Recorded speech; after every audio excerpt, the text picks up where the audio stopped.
What is up, everyone? Welcome back to the VR CruCast. It's only me today because we're doing a developer interview with TamTu over from Vertigo Games. How you doing, Tam? You good? Doing really, really good. Taking some R&D, but always happy to be talking about Afterfall. Yeah, man, because you guys obviously been working extremely hard and some changes have happened behind the scene at the studio. So let's just go over what Vertigo Games was and where it is now. And I'm going to go, say, from 2018, roughly, if All right. possible. So off the top of my head, because I joined in 2019, Yeah. I think in 2018, that's when Vertigo Games had already released Arizona Sunshine. Yep. And was hot off the heels of that, making the PlayStation version a year after that, and starting off the arcades division as well for VR with the free roam stuff that we do. And yeah, since then it's mostly been just investigating, researching all the new tech, such as the Quest that came out in 2019. And that's where really the development really started picking up on Afterfall and Arizona Sunshine for the Quest version as well, of course. And things have been growing for the company as well, especially on the publishing part, where we also did titles like Traffic Jams, Unplugged, and Fisherman's Tale. So it's we've been growing pretty hard since 2018, actually. All great games your studio has, and obviously I think you've done a deal with, is it Oculus for 5 upcoming VR games? Yeah, we have a similar partnership with Oculus that we do for 5 upcoming titles. Yeah, similar to what we had with Afterfall, and leading up to the launch of Afterfall, the partnership was just it went so well that that like, this is all top management stuff, but the talks went well, and they really are happy with what we do for VR, and that's how we got the partnership deal with Oculus again for 5 more titles, because they see that we are really investing in VR titles, high quality VR titles. And yeah, to speak about high quality, I'm gonna say this, and I said it on someone else's program the other day. I think After the Fall is my game of the year, and I've played. I mean, I don't know if you know what I do and how much I do. I play a lot of games. You know, that's kind of my thing. And there's been some amazing titles. Obviously, Resident Evil 4. I've been loving that game. Most of my gaming life, really. And it's playing VR is absolutely incredible. It's a marriage of the two things I love the most. So for After the Fall to come in the way it did, and I played it in 2018 at Gamescom, I think it was, or 2019 on PC. And I thought, this is okay. You know, I loved the idea of it. I thought it was going to be cool. Like, obviously the real selling point of it is co-op, PvE, you know, going out there, making a run, kind of Destiny kind of style stuff. And that hasn't really been done, definitely not as well as this. And obviously it's cross-platform as well. And it's just, I think when I jumped in with the press version with you, and we went into that lobby, and we bumped into each other, and you were like, dude, there's going to be 32 people in this lobby from PlayStation VR, Quest, and PC. You can just like match up with them and go out there and do a mission. That blew my mind. And then it was exactly like that. That is no small feat, dude. That is, it's incredible. Yeah, I'm first off really honored to have your game of the year, because indeed I do know how much you get to play over the year. And there's just so much content that's out there. Some really good content, as well as we could see in the past year, like Resident Evil. What they did for that game, it's like it opened up VR to the mainstream so hard, and that's great for VR. And really glad that they had the opportunity to grab a great title like that. And it was done amazingly well. After the Fall hooked me like, not like many other games, to be fair. You know, it really did. And you know, when you got a good game, when you're not playing it, you're thinking about playing it. Yeah. That's the key. You know what I'm saying? And I know you guys have got a roadmap. Yeah. So let's talk about the development process of After the Fall. Was it always meant to be multi-platform? I think at some point it was. Originally they just wanted to make they wanted to push the hardware that was available, right? But as time went by and we saw that we released Arizona Sunshine on PlayStation and then on Quest, and we saw how the VR player base was growing, we also understood that we saw that people really enjoyed co-op, but we wanted to make it as seamless as possible, right? So that really became the goal, the technical ambition for Vertigo to do that with After the Fall, right? Getting that cross-platform working seamlessly, and took a lot of work, but the framework is there, and that's something we're really proud of, that we were able to get cross-platform with not just Oculus, PC and Quest, but adding the PlayStation player base to that as well was tricky, but the dev team pulled it off, and that's something we're really, really proud of. Because I think to myself, at the moment, PlayStation obviously isn't what it was when you and me were in there in 2019. Things have slowed down massively. Because pre-Quest, PlayStation was the thing. We've got PSVR 2 next, and your game will kind of already be there, and potentially, like they're talking about developers obviously making use of that hardware in some way. We've seen some games already, like doing upscaling and stuff like that. You got to be excited about that. Yeah, absolutely. I think a lot of developers are really excited with the prospect of PlayStation VR, the next gen one, because when you think about it, when you think about the capabilities of the PS5 hardware, and they've already shown the controllers, right? And when you think about it, we're no longer going to be talking about 3 platforms like we do now. But I feel like the next gen PSVR is going to be on par with PC VR. You know what I'm saying? Because like the controls, it will be so much easier to develop for just focus on PC. But porting it to PlayStation VR, the next one, will be pretty seamless, I feel, because the controls are similar and the hardware can do just about the same as a PC could. So I'm really excited for that. There won't be that limitation of having to develop for 3 platforms. It'll just cut down to 2 now. Let's talk about where the game's going to go next. What is your plans for After the Fall? Because you've already just done your winter update. Because obviously, like most games when they launch, and I imagine it's even harder when you've got 3 platforms to try and update, because you can't necessarily fix a problem on one and not the other. So you need to kind of go, right, we need to find out what all the problems are and try to fix as many as we can in one big hit. Obviously, and hopefully you guys are enjoying some of the Christmas holidays. December must have been such a crazy month. Like, absolutely, man, absolutely. It's like with how hard the team's been working. It's like for them, they can finally take it a little bit easier now compared to before launch. For me, the work really began once the game launched. But we've been able to send the dev team to hey, go take a break. We're gonna take the last few weeks of the year off because you deserved it, and then jump back into it in the beginning of next year. Right now, it's really doing inventory of what players are reporting, right, and making sure that there's nothing completely game breaking that they may need to jump on. But yeah, those guys really deserve the break. I've seen them work their asses off, even closely towards launch, to make sure that everything works as it does. And I know it's the game isn't without its flaws right now, but as you mentioned, it's like if you fix it on one platform, it needs to be fixed for all platforms. And that is, it's not that we don't want to.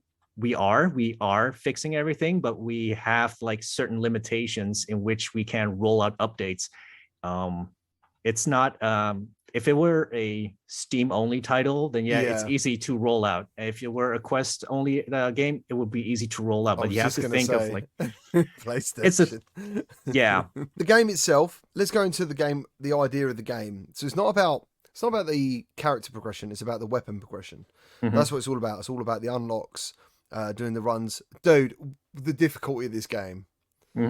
What the hell? Like, it is hard, and obviously it's hard for a reason. But damn. With a game like After a Fall, right? It's really hard to gauge where the players are at skill wise. So there might be nerfs incoming, there might be buffs incoming, but overall, it's been really interesting to see how the players have been tackling the nightmare mode, apart from glitching through the final door. But it's really exciting to see when players actually complete nightmare modes and to see the teamwork in each group and how they develop strategies for it. And it's like sometimes they do things a completely different way than we envisioned during our own internal testing, or with especially the level designers are really excited to see how players tackle certain challenges. To see like I know one of them is like had no idea players would tackle certain sections of Chinatown the way they designed it, with the balancing and of the enemies and everything. So it's just really interesting to see, and based on that, it makes us really excited to work on the follow-up content and to see how to make it more exciting, because besides just making the enemies faster or more aggressive or give them more health, right? Because we really need to see where the players are at before we can really develop a more, I don't want to say proper end game, but like a more satisfying end game. Because at launch, like we've been constantly saying that the launch of Afterfall is only the beginning. And yeah, the biggest critique was that it was light on content. But when you understand what kind of game Afterfall is and what's there to come, I think we have a pretty clear and solid package for what we want to do, and as a step up to what we're going to do next as well. When you talk to people and you say there's only 5 stages at the moment, people are like, 5 stages? How long does it take you to complete it? And I'm like, well, dude, I don't know. I haven't actually necessarily completed it, because you need to do it on every single difficulty. I think to say you've completed the game would be every difficulty. To say you've seen the content, you could say, yeah, 2-3 hours maybe, but that's only seeing it. That's not actually experiencing with other people, maybe. Running those levels, it always feels different because of the different people you do it with. And that is part of the magic, I think, of the game. I also noticed some of your skins as well are platform exclusive. There's one for PlayStation, isn't there? Mate, is there going to be more skins coming? I think it was mostly for the deluxe editions that are platform exclusive, but like we have, it is a way for players to get more goals in game, right? Because they are actually chasing those skin goals where they actually actively go and use a certain weapon because they want to unlock all the skins for it. And that's something we're definitely going to increase as well. And with the holiday skins we've introduced, and just for us to test the waters with event skins like that. And it's for me as a community manager, it's going to be a lot of fun to come up with new events for the players to jump into the game for and earn more skins based on certain events. We have a great sandbox to work with, right? And I just have so many ideas, and I just hope I can just get those ideas into the game with the community as well. As far as I'm concerned, from what I've seen, the reviews are awesome for this across the board. I'm on cloud 9, and again, I absolutely understand the criticisms that I've read, and it's all fair points, and I really understand that Afterfall might not be the game for them, because like it takes a certain kind of gamer to jump into these kind of games, right? Because like I love Destiny, I love Division, I love MMORPGs where there's a chase for gear. And some people just want a story. Exactly. And they might even want to be on their own. So like for this, in this game, obviously you have to have AI with you for it to work normally. Some people are like, oh no, dude, So, and I respect that, and it's like some people like really expect like a huge co-op campaign. Vertigo Games, they're a talented bunch, and we want to give them the option to, innovate on other fields, and not just for Afterfall, because once Afterfall was launched with a formula, you can't stray from that formula. And if we had given Afterfall a massive campaign, like then what are you going to do with, like, I don't know, a potential Arizona Sunshine 2, for example, Yeah. which people really enjoyed for its campaign. Then, that's something, then that's a title that we want to consider to really invest a different angle into, right? Especially as a publisher and developer, we want to have a good portfolio of VR titles and show, like, this is what VR is all about. Yeah. It can be story driven, it can be multiplayer driven, it can be it's not all about action, it can also be really Directing traffic. Exactly. Yeah. Exactly. Just Yeah, wacky yeah. stuff and Yeah. music stuff. It's like we love seeing all these different ideas, and that's why I'm really proud of the publishing team with the ideas and the external studios that have been approaching us with their ideas and trying to see how we can elevate those things as well. Now, Arizona Sunshine, going back, was one of the games that I knew about in VR before I had VR. Mhm. It kind of went a bit viral. Do you know what I mean? Because it was the first virtuality, high quality looking PC VR zombie killing game. Was that a debate? Obviously, did someone go like, "What are we going to do? We're going to do like an Arizona Sunshine 2, or is this going to be a whole new IP?" Afterfall was going to be a clean slate from the get-go, right? And why is that though? Because I mean, in some way, it is still killing undead things. If you put Arizona Sunshine, what it does, and Afterfall next to each other, right? Creatively, aesthetically, it's a clean slate where we wanted to give our art team and design team just a blank canvas to do new things with. Let's be honest, when you work on something for 5 years, Yeah, you want to work on something new and fresh, right? And that's what Afterfall gave the Arizona team to work on. It's like, okay, we want to add more undead, but we want to make them more aggressive. You could have introduced new enemies into Arizona Sunshine, but with the way Arizona Sunshine was developed, it was just not very practical to do that, because you then have to make it 3 times for 3 different platforms. And with Afterfall, we just made a framework where we had to optimize for each platform. And that was also innovation and development kind of ambition to streamline that process more. That's like something we learned from Arizona Sunshine that we want to do better with Afterfall. And for the artists, it was just fun to grab the 80s aesthetic and put it into like a snow apocalypse. And that was like the art design challenge that they were taking, and they really pulled it off. Yeah, I love like the very first level, going into the arcade and stuff. You're like, they must have had such fun designing some of this. And I think the enemies are excellent. Yeah, everything about the game, as I said, it is my game of the year. I hesitate every time I say it because I've never really done a game of the year kind of opinion, but I just can't help it. I seriously think that as a solid virtuality title, it's not a mod, it's not an update, it's a brand new IP. It's an actual game. Doing something we've not had before. Proper cross-platform support, and it's going to be evolving. So what is next for After the Fall? What's the next? Can you talk about the next content or anything? Or everyone who got After Fall will have access to the front runner season, right?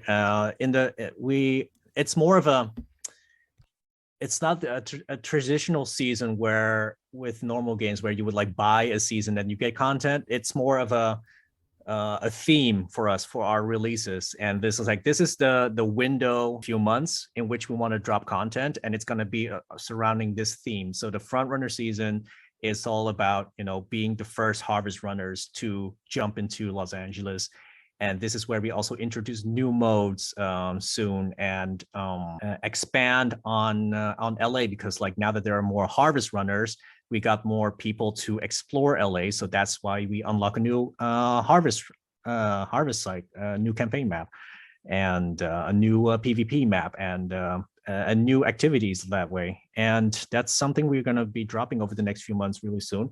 And once we're done with that, we're going to introduce more of that, but with their own theme. Just to lock onto the PvP for a minute, it does seem like an underplayed card of yours for me, but there's whole games out there that are based purely on that kind of thing, and it's really quite solid.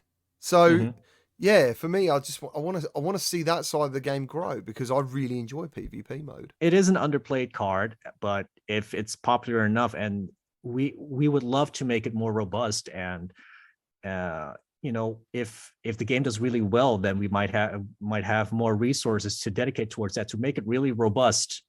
I know it's more arcadey compared to the most other PvP VR titles out there, but the feedback I've gotten out of it is really positive, and letting the team know that the PvP was just enjoyed once they got in. It's I think we have a really good sandbox going on where the sky is the limit right now. Yeah. What things we want to do. So again, PvE is the main focus, but PvP, if it gets popular enough and we get the resource for it, yeah, I think we would definitely be interested in building it out more. Talking about success, I think it was publicly pushed out there that you guys made quite a bit of money in a short space of time. What was the amount and over how long?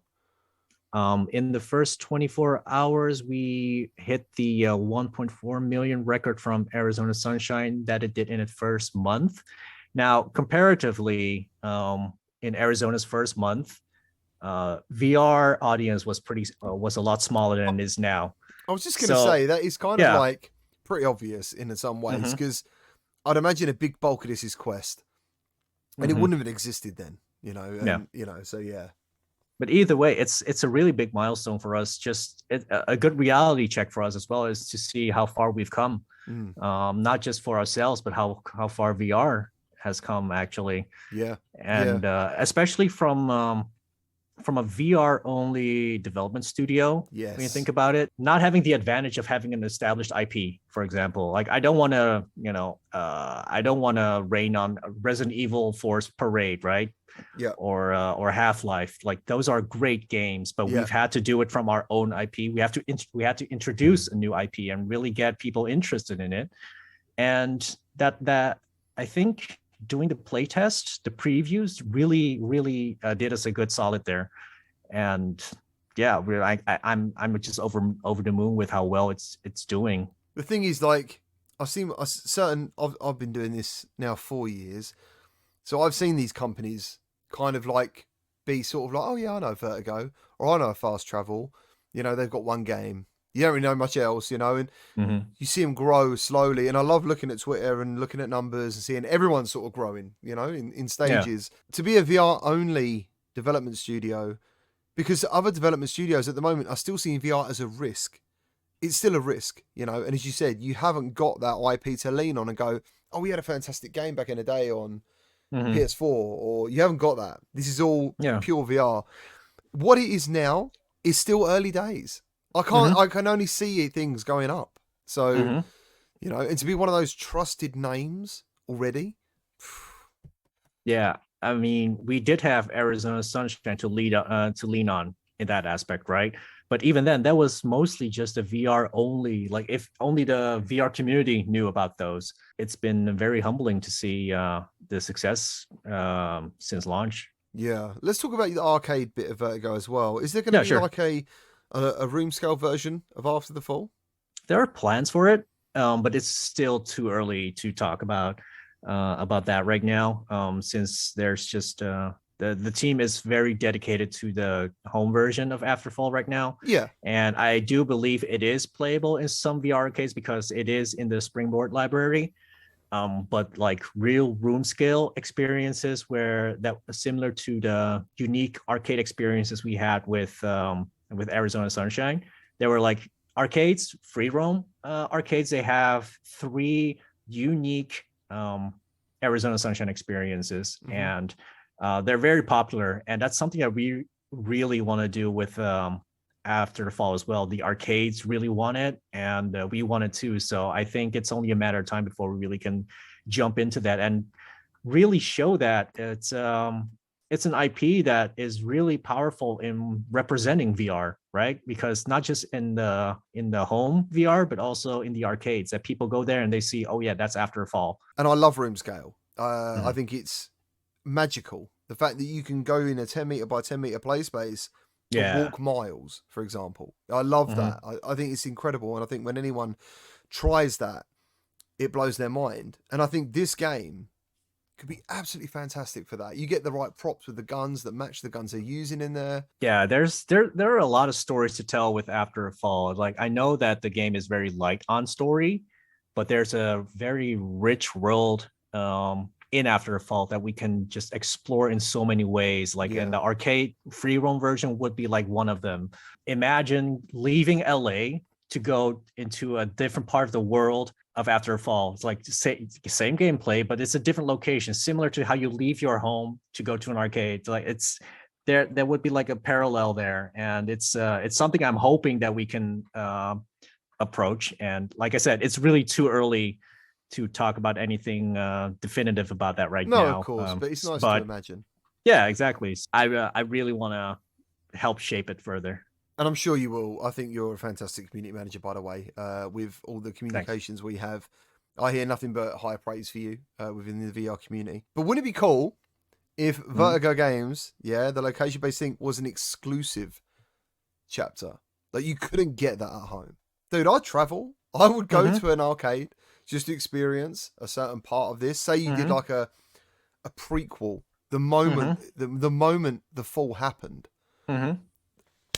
Dude, that's cool. Like I said, that's where we get back to the whole part where there are still so many stories to tell in this world, right? It would suck if people go to the arcade to play the home version of the game, and if they like it, they go buy their own headset and buy the game and then never go to the arcade again. That's not a good deal if I were an arcade owner. No. So I think that's the thing. It's similar to going to a theme park, right? You can't go to on a roller coaster ride in your backyard. No, you don't have the space. It's the dedicated space for unique experiences, and that's what we believe VR arcades offer as well. Do you know what I do in my head a little bit? I think I would make some sort of exclusive skin and character, and then when people play the game, they get a code, and then they unlock that, and then because people would see them in game and be like, "Dude, how did you get that skin?" But I played it down at And then they talk about that level. It's not a new idea. It's something it's something I definitely already pitched to the team already. It's like, hey, wouldn't it be cool if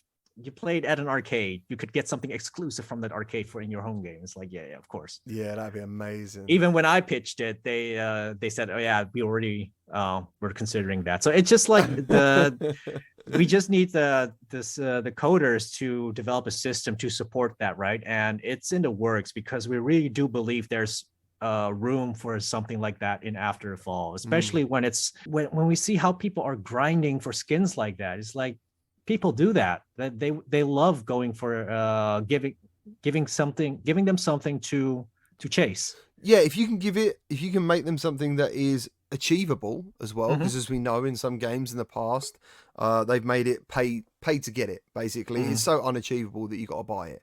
Yeah. So you've made it achievable. Me personally, I'm a fan of skins. I'm a fan of different colored bullets. I'm a fan of all that stuff. I really am, because I think it gives you identity in the game and gives you like an excitement of a certain weapon. Absolutely. What would you say then, back to the game quickly? What would you say is your favorite weapon?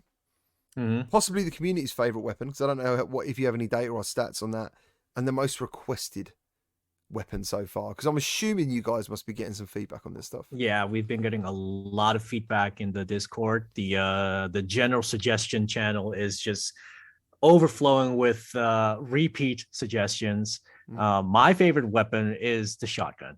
Yeah, it just gotta say, on quick reload, because I just want to keep pumping those waves, and it just feels so satisfying. I haven't gotten to a point where I've upgraded my SMGs far enough to shoot more than 20 bullets at a time. Yeah, so I did unlock the clip. I did unlock a larger clip for my Uzi, and I was really glad because I do believe the meta is SMG right now, upgraded SMG, especially with a larger barrel, magazine. I mean, and it's honestly, I've just seen so many people play however they want. It's first time I saw people using the carbine without a stock and basically having an SMG that way. And it's like people come up with the craziest things. It's these are only the first 6 weapons we have in the game. We're going to introduce like a whole lot more. So it's really exciting to see how people are going to jump into those and see how they play with those kind of weapons. We've already teased the first weapon, and I already see the speculation about what it is and how it's gonna work, and how it will be used in the game. And it's only the first steps, right? The next season are going to add so much more crazy stuff. It's going to be crazy. Is anything you wanted to add to this that maybe you didn't think we touched on, or you wanted to touch on anything? Or no, I'm just really happy to tell the community that we're really thankful for your support so far, and we love seeing you play the game, create content, watching the content. Like some, especially during the playtest, I heard that some of them they barely got any sleep because they were watching Twitch streams all night and watching videos that came out. Yeah. They're really on top of that, and it keeps going. So if this is any indication of the future of the game, it's like, of course, we're trying to fix the issues that are there right now as fast as we can.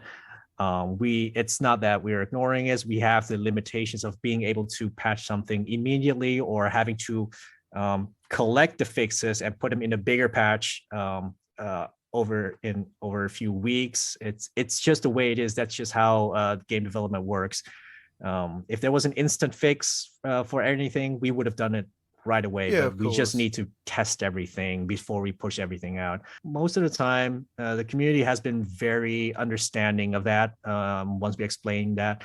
And I hope they have a little bit more understanding of the team being less available right now during the holidays. But we're just like really excited to watch everyone jump into the game.